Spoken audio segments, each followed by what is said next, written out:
રાજકોટની મુલાકાતે આવેલા રાજ્યના ગૃહરાજ્યમંત્રી હર્ષ સંઘવીએ અચાનક પાટીદાર અગ્રણી નરેશ પટેલના નિવાસસ્થાને પહોંચી મુલાકાત લેતા રાજકીય ગરમાવો જોવા મળ્યો।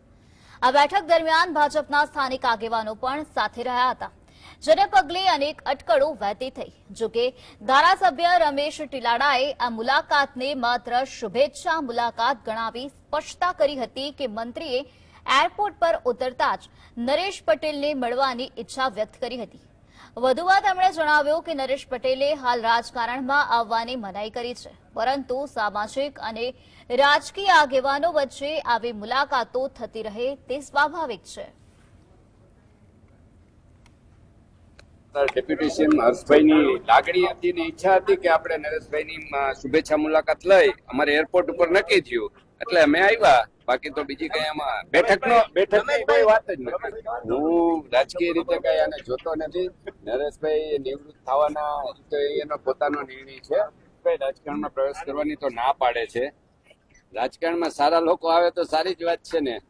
હું પણ એમાં એ જ રીતે આવ્યો છું ને। શુભેચ્છા મુલાકાત ને રાજકીય મુલાકાત કઈ જ ન